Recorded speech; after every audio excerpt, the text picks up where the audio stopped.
एक बार की बात है। एक गांव में एक जमींदार अपने परिवार के साथ रहा करता था। जमींदार जितना अमीर था, उससे कहीं ज्यादा लालची किस्म का स्वभाव रखता था। उसने तो मासूम किसानों की जमीन पर कब्जा भी कर रखा था। सारे गांव वाले उसकी इन हरकतों से तंग आ चुके थे। एक दिन जमींदार अपने चाचा के खेत में गया। मुझे ये खेत भी चाहिए। सुनो, जाओ जाकर नकली कागज बनवा लाओ। जब रमेश चाचा अपने खेत में आए, जमींदार के आदमियों ने उन्हें भगा दिया। ये देख चाचा बिना रुके जमींदार के पास गए। बेटा, तुम्हारे पिताजी और मैंने साथ में पश्चिम की ओर जमीन खरीदी थी। फिर मेरे भाग के जमीन पर तुम्हारे लठमारों ने मुझे घुसने नहीं दिया। मेरे लठमारों ने बस अंदर घुसने नहीं दिया। अरे उन्हें तो अपनी लाठियों से आपका सर फोड़ देना चाहिए, तब मजा आए ना। चाचा को जमींदार के आदमियों ने धक्का मार कर बाहर निकाल दिया। उसी रात जमींदार खाने का इंतजार कर रहा था, पर कालू काका ने खाना लाया ही नहीं। काका, काका, ओ कालू काका। जमींदार की आवाज सुनकर कालू काका भागते हुए कमरे में आए। अरे देखिए, कितनी देर हो गई है, खाना अभी तक क्यों नहीं परोसा? जी मालिक, आज घड़ी खराब हो गई है मालिक। मैं तो हमेशा घड़ी के बजने पर ही खाना परोस देता हूँ। जमींदार को अपनी घड़ी बड़ी प्यारी थी। वो चिंता में पड़ गया कि आखिर घड़ी को ठीक कैसे किया जाए। जमींदार ने शहर से कारीगर को बुलाया, पर इस घड़ी को ठीक करना मानो नामुमकिन था। कई कारीगर आए और गए, पर घड़ी ठीक नहीं हुई।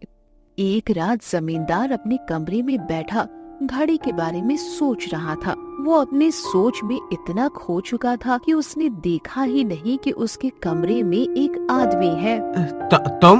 तुम कौन हो और मेरे कमरे में कैसे घुसा है? उस आदमी ने काले शॉल से अपने चेहरे को ढक रखा था। उसके हाथ में एक झोला था जिसमें घड़ी बनाने के औजार थे। मैंने सुना है आपका समय खराब चल रहा है। क्या बोला तुमने?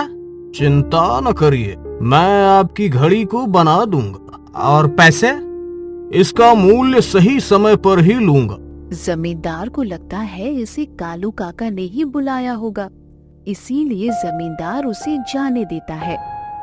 ये कहकर वो कारीगर चला गया।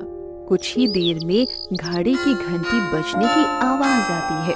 जमींदार और काका हैरान होकर घड़ी के पास जाते हैं। दोनों ही घड़ी के ठीक हो जाने से बहुत खुश थे, पर वो कारीगर वहाँ से गायब हो चुका था। अगले दिन जमींदार की पत्नी अपने गहने एक बॉक्स में रखकर नहाने जाती है। जब वो वापस आ जाती है, उसकी नजर बॉक्स पर पड़ती है। बॉक्स में एक भी गहना नहीं होता। उसकी पत्नी जोर जोर से रोने लगती है। जमींदार नींद से उठकर भागा भागा अपनी पत्नी के पास आता है। क्या हुआ भगवान, तुम ठीक तो हो? कैसे ठीक हूँ? मैंने नहाने से पहले गहने यही रखे थे, अब सब गायब है। जमींदार के घर पर चोरी हो गई। उसके 1 घंटे के बाद ही घर पर रखा कीमती सामान और बर्तन एक एक करके गायब हो गए। जल्दी से दरोगा को बुलाया गया, पर किसी को कुछ समझ ही नहीं आया कि आखिर चोरी हुई कैसे। घर में हर घंटे कुछ न कुछ गायब हो रहा था। जब कालू काका घड़ी के पास से गुजर रहे थे, उन्होंने घड़ी की तरफ देखा, जिससे उनकी चीख निकल गई। आवाज सुनकर जमींदार और उसकी पत्नी वहाँ आ गए। क्या हुआ काका, कौन सा भूत देख लिया? उस घड़ी के कांटे भूत के हाथ की तरह बाहर आ रहे थे। उम्र बढ़ने पर सठिया गए हो का काका? बौराना कम करो। नहीं मालिक, सच में हमने देखा था। अरे बाप रे बाप। जमींदार को काका पर शक हो जाता है।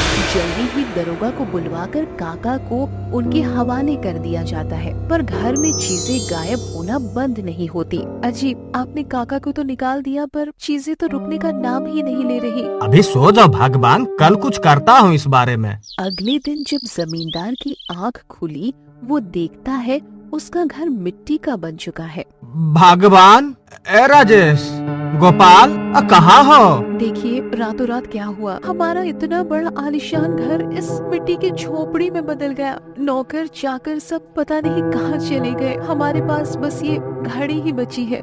जमींदार को कुछ समझ नहीं आता कि अब वो करे भी तो क्या। परेशान होकर जमींदार अपने बेटों के साथ बैठा हुआ था कि तभी घड़ी की घंटी बजती है और उसका छोटा बेटा गायब हो जाता है। जमींदार ये देखकर फूट फूट कर रोने लगता है। जमींदार की पत्नी रसोई से भागते हुए आती है। मेरा बच्चा कहाँ गया, मेरा बच्चा मुझे लौटा दो। देखते ही देखते एक और घंटा बीत जाता है और जमींदार की पत्नी रोते रोते बाहर आती है। अजी, हमारा बड़ा बेटा वो गायब हो गया। मतलब ये घड़ी ही सबको निगल रहा है। समय बीतता है, दोनों पति पत्नी बैठे बैठे बस इंतजार करते हैं और जैसे ही घड़ी में एक घंटा और बीत जाता है, घड़ी बजने लगती है और जमींदार की पत्नी गायब हो जाती है। अब जमींदार अकेले पड़ चुका था और अपने अंतिम पल का इंतजार कर रहा था। जैसे ही एक घंटा और पूरा हुआ, घड़ी से अचानक वो कारीगर प्रकट हुआ।